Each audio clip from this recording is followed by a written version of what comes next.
lucky to have Gerry with us today. Gerry has been working in the clean energy sector for over 35 years, and he's spent the past 12 years at the Massachusetts Department of Agricultural Resources as the Renewable Energy and Energy Efficiency Coordinator. And he's created and implemented many different programs through his role there to help farmers incorporate renewable energy on their farms. And today he's going to talk to you about mostly Massachusetts SMART program so that we can begin to think about how this might apply in New York State, because we don't have anything quite similar yet. So it is with great pleasure that I welcome Gerry Palano to come and speak to you about this today. On behalf of Governor Baker's and his administration, the Department of Energy Resources, and my own Department of Agricultural Resources and Commissioner John LeBeau, we really thank you all for having us come and share with you the things that we're trying to do to keep our land productive and contribute as well to greenhouse gas reduction and renewable energy. Trying to find the balance is really essential to what we're all trying to do together. It's really the essence of all. I told Samantha I was actually going to call it feeling like Lewis and Clark, because at times it really does. As we plunge ahead and try to do things, we're always taking some pit stops and exploring a little and then deciding which way to go. But it's been a long time in the making. The outline, Samantha had asked me to present on several of these topics, so I'm hoping to answer a bunch of these questions on how we're handling solar in Massachusetts, what the SMART program is all about, how we're defining it, and the lessons learned and things that we might want to try to work with other states in interest as we move ahead to try to further this whole effort. What have we been doing? I've been with the department since 07, 08. That's really when solar really started taking off in Massachusetts. And we've always focused, our state has always recognized energy, renewable energy, clean energy as part of sustainable agriculture, as much as soil, water, health. Energy is also contributed to sustainability on farms. So the big picture, sustainability, farms can contribute to our environmental goals. Farms can also reap from the diversified income.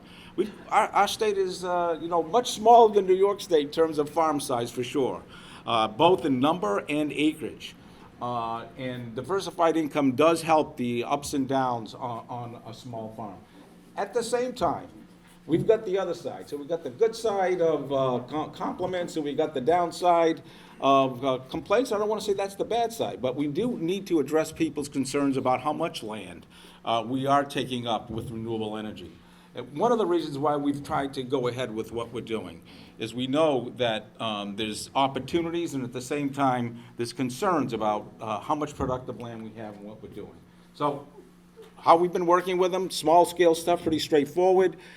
Keep it on the roofs, keep it away from productive land, use it behind the meter as much as you can on the farm.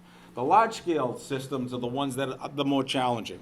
And that's when we've been trying to now encourage more dual use of land, where we can, if you can't put it on non-productive land, you really need to try to go ahead with a larger scale project.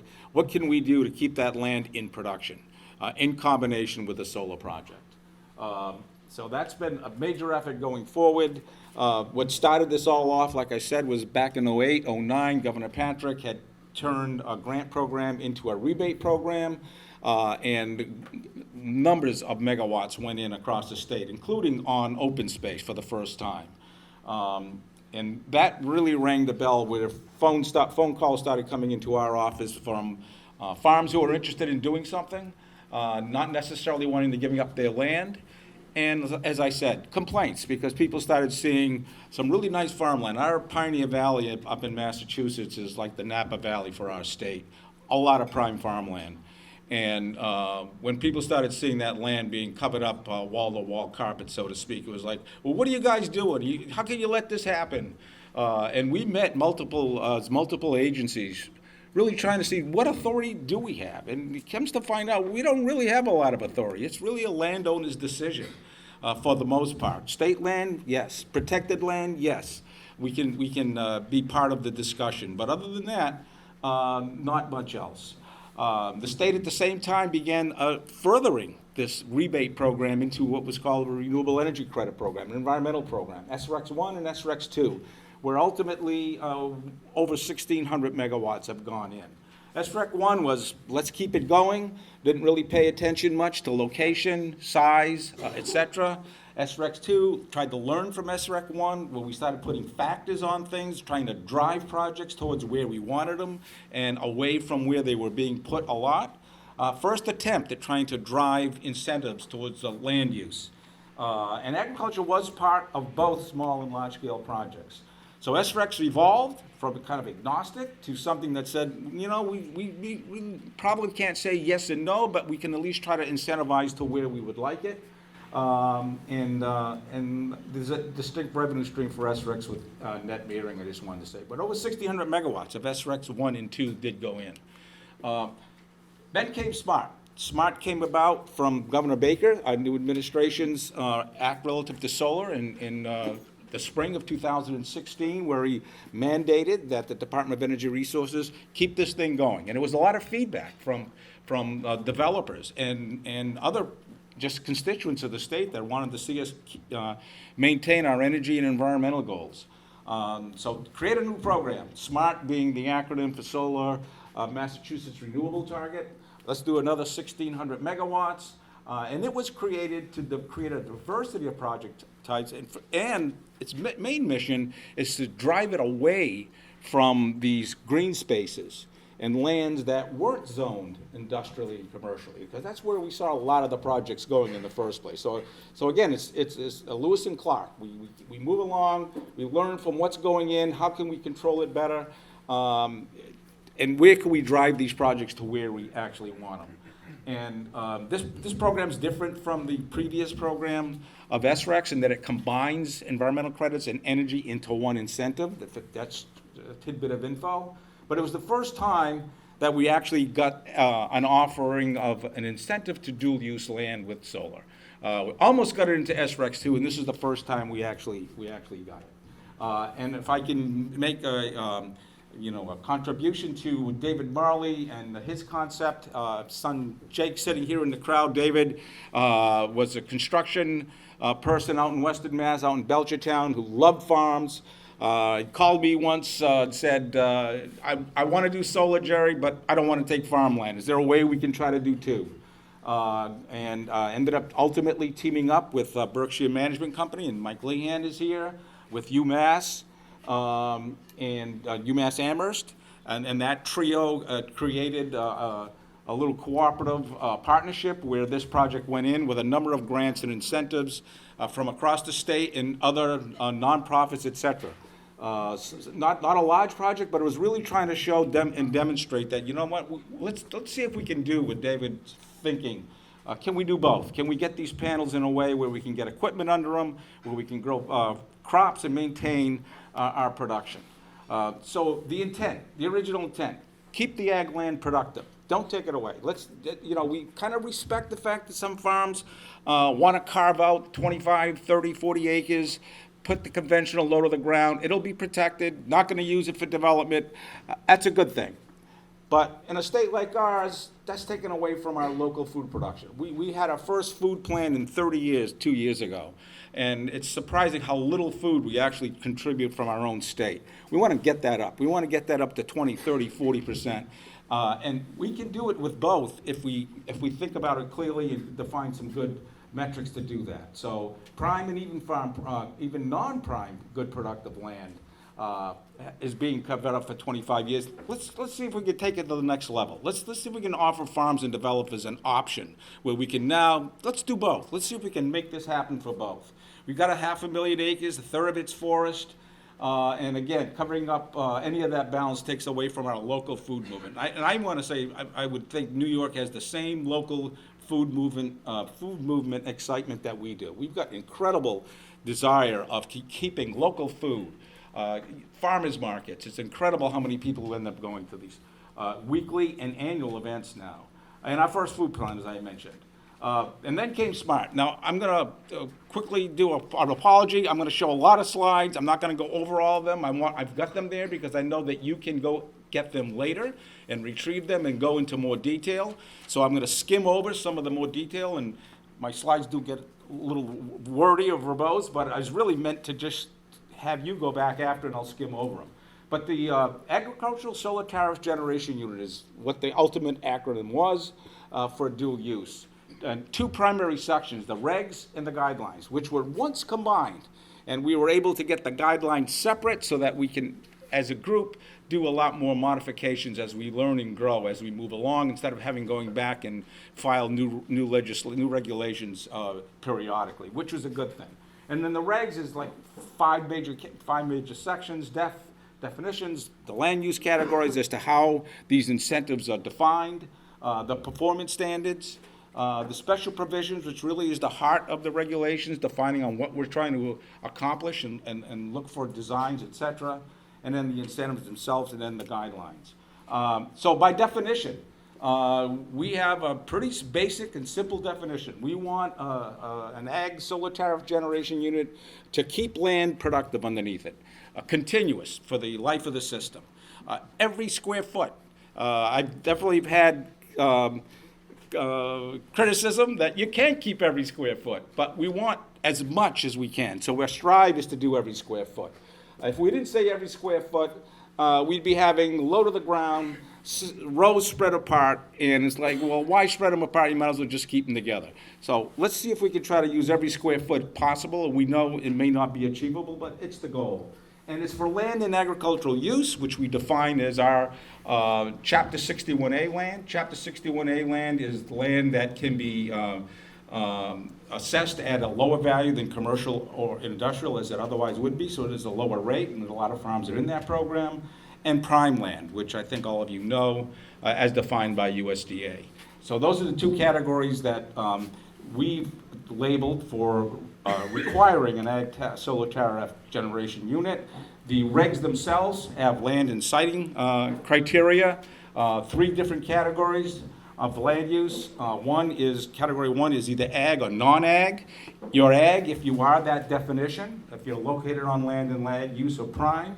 And if you are, you got three choices. You can do a dual use. You can put as much as you want on roofs. We love roof-mounted projects. We just did a 500 kW roof project out in the western part of the state. It's hard to believe, but you can get 500 kW on a roof. And it was an APR farm as well, a protected farm. And then the third is, okay, if you want to put a regular ground-mounted system, try to keep it to no more than 200% of what your annual use is, which is also our rules for farm viability in APR. And then the non-ag, I won't go through it. That's just about everything else. Category two is like a half a subtractor. It's a penalty. It's land that hasn't been developed. Like I said, the program really was keep it away from developed land, undeveloped land, and keep it away from non-zoned. But if you're zoned, you get a half a subtractor, and if you kind of break both rules, you get the full subtractor. And then four is areas where it's still ineligible: wetlands, historic areas, and protected lands. Performance standards. This is something that can be used no matter what ground-mounted system you have. Really kind of minimize impact to the land. If it's ag land, open space, whatever it is, don't strip the soils away. I don't know what the real stat is, but I hear numbers like it takes 100 years to make an inch or two of topsoil. So we want to keep as much of what's there and keep that ecology there. Special provisions is really the heart and the key of defining on what we were trying to achieve. This in mind, when we put this together, we're thinking 20, 25 years. We're thinking not the farm today, not the farm 5 years from now. We're thinking of the farmer 15, 20, 25 years from now, because no one's going to change the system once it's in. What can we do to try to be as flexible and not box in the future farm from what they need to do? So we wanted the continued use of land. We wanted an optimized balance. Again, I'll be reviewing further slides down. What does that mean, an optimized balance? But it really kind of says, don't favor one over the other.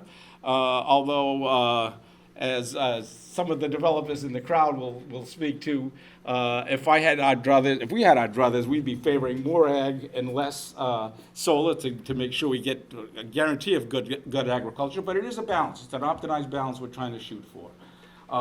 And then the fact that we want it raised, the big question, why do we have it raised? We can do things low to the ground. Yeah, you can do that today.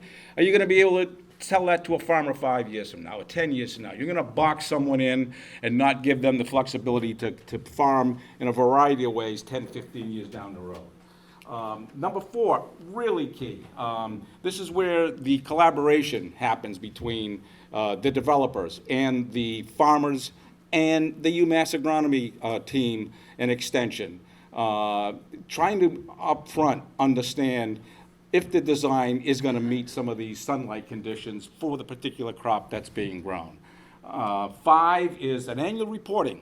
We want to make sure that this is something that isn't just started and dropped in a year or 2 years or 3 years. Annual reporting. We want to see what the farm produced, what they were projecting to produce, and it's a requirement to continue getting the incentive for the life of the program. And then other design considerations. We'd like to see more information on what you're actually designing. Start getting some empirical data to put into our database, particularly for what kind of products and crops are going to be grown so that we can do further judgment. We do have a predetermination application, which is like, you know, if you go through this process before you start designing, we can help understand if you're going to be able to be eligible for the adder. That's another topic I'll bring up near the end about lessons learned. And that works through our UMass group. Zara will be coming on later. She's a big part of that group that helps farms review that. And then the guidelines. So those are the regs. And then the guidelines, base requirements that you meet. If you meet them, you don't need a waiver. And then a waiver, if you don't think you can meet the base, tell us why. What can we do to see if we can still give you an approval for it? And then the SMART tool, which was, we think, a great way to make sure that how we review these sunlight and shade percentages these designs are being put in place for are the same for everyone. So we're not looking at all different types of, here's what I think we've got for sunlight, here's what we think we've got for shade. So we put out an RFP for someone to help create a SMART tool. And that SMART tool was actually created by a developer that's here today, which we're really glad. It's a great tool. And we'll go over that. Basic parameters, again, 8 feet above the ground, we want the lowest panel. We want to be able to, and we've got projects that are being submitted with 10, 12 feet because the farmer's saying, I can't get my equipment under there.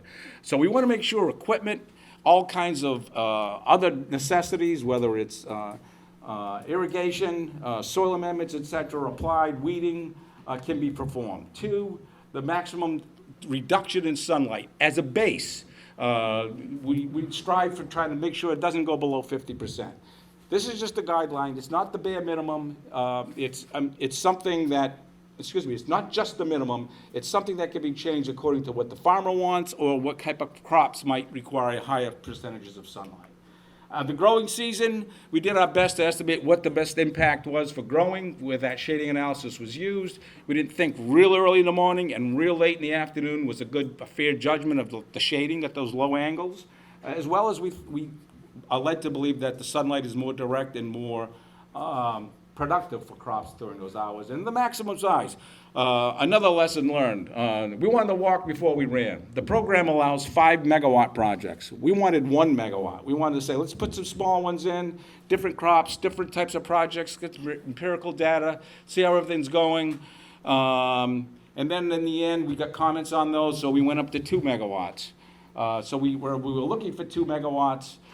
Tell you the story about how that's increased. Because of the way the system is designed. So we wanted to walk before we ran was the justification for that. And then waivers for any of those. And again, everything takes into account for a 25-year life. We're trying to look at a 25-year life. The SMART tool was designed, as I said, for what we have. Here's a good screenshot of what you've got. That's your fixed design facing southeast. That's another great thing about this. I was really looking forward, and I am still looking forward to some creative designs, innovative designs. How can we get more sun behind these panels? So you're typically like the UMass pilot project facing south. Is that how you overthink? First designs we started coming in, southeast, southwest. Hey, we got a lot more sun coming in later in the day or early in the, depending on the position. spacing panels a little bit more, single axis tracking, which is kind of, and Drew will speak to that later, single axis tracking is commonplace in the Southwest. Is really gaining a lot more traction here. So this allows, if you can picture it, the panels are facing, this is north-south, so the panels are swinging this way, single axis tracking during the course of the day. So in the morning, they're facing this way, everything in front of those panels getting sunlight, and in the afternoon, as they swing, it's the opposite way. So getting a lot more sunlight in and behind those panels as the day moves on. Again, innovation. We're looking at innovation for panels types, translucent panels, more efficient panels, where sunlight might be able to penetrate through. We can get more without having to make many changes. And I think that kind of does a summary of, now let's get to the heart of how's the program going? Well, the program is going well overall for SMART, oversubscribed for a lot of large scale. For solar tariff generation units, not as much as we thought. We had a lot more anticipation and interest early on. And we're looking now at some fixes to how we can try to encourage more of that. We've got 3 projects in the approval process so far completed. We've doubled that. This is a slide from early September. We've doubled that since then. We're hoping that we're going to be doubling that again in the next 2 months as we're starting to see more interest, as we start setting some precedents of what designs are that are going to work. And we have a 400 megawatt review that we're going through now, so we're trying to do those changes. And there is a pollinator adder that's being put into the proposed changes as well, which is all good news. The reasons, remember, we were striving for balance, but as we understand it, from some of the feedback we're getting, is the higher cost in the installation versus a lower KW density. You're spreading these things out. You're not packing them in and getting a high KWH. Is it worth it? Added layers of collaboration. It's hard enough from a regular conventional project to build with the collaboration and permitting. This adds another whole level. Annual reporting. We've got investors saying, what happens if it doesn't produce? We done? We're counting on just 6 cents per kilowatt hour for 25 years to pay our loan off. Feedback. A lot of concern. We're too stringent. We're too conservative with our regs and guidelines. Give us some elbow room. We can do this. We can be innovative. And the walk before we run doesn't work. Too small. We need bigger projects. We need scale. And we want energy storage, and so don't we. Energy storage is something new, and we're providing, in fact, in Massachusetts, a whole new incentive program for it. So, lessons learned. Minimum sunlight percentages. That's what we're trying to get a better handle on. We had what we stated. We found all our applications all went for the minimum. Which means we're kind of limiting ourselves to what we think we were going to strive for was a variety of crops, not just those in the shade-tolerant sector. Incentives. We got one incentive for all of it. Should it change? Should we have a scaling incentive program? You get more incentive for less kilowatt hours. So in the end, the two multiplied together gives the revenue stream the same. So, less kilowatt hours, less panels, more sunlight, almost like an incentive for sunlight. Is that something that could work? Is just continuous ag enough? We've got comments coming back from the ag side saying we're going to be maybe degrading some of this land, but people are going to be just going into what is shade tolerant, and we could be growing better crops. The minimum size we just talked about, hard to walk before we run. The sunlight analysis, we're using just straight trigonometry, not photosynthetic active radiation, which is really a better measure. It's got both, and that happened on one of our projects. That's lending us to think of adding that as the feature to understanding just what our sunlight is based on crop needs. And the program is driving kilowatt hours towards dual use. Is it good for just a solar program?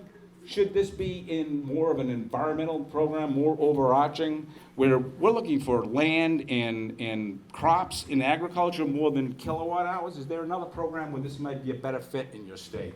And then stakeholder input. Can't get enough. Electronic doesn't seem to be working. We need actual collaboration. And we're considering and getting great comments about having a work group, a study group, where we can bring both sides to the table and start seeing what everyone knows and understands. So finally, if you feel that your state wants to contribute agriculturally to the environmental goals of your state, to the diversity that farm could use, then we think this is a good option. We think this is something that you could further pursue and tailor to your needs. Finding the balance of a combination of everything I just spoke of, I think is going to be key for all of us to try to make this work. Ours is still a work in progress. We've been at this formally in regulation since the end of last November, but we're looking forward to continuing these efforts and making successful projects and seeing if we can make, if not all, at least most of these projects successful in keeping our land productive in Massachusetts. And there's the crop trials, and I want to give a heads up and a thank you to National Renewable Energy Lab in Jordan, who's been very supportive of this pilot project and research that's been taken on, and having us all better understand just what can and what can't work when it comes to dual use. And I'm sorry if I talk too long or too fast, but I thank you for your attention.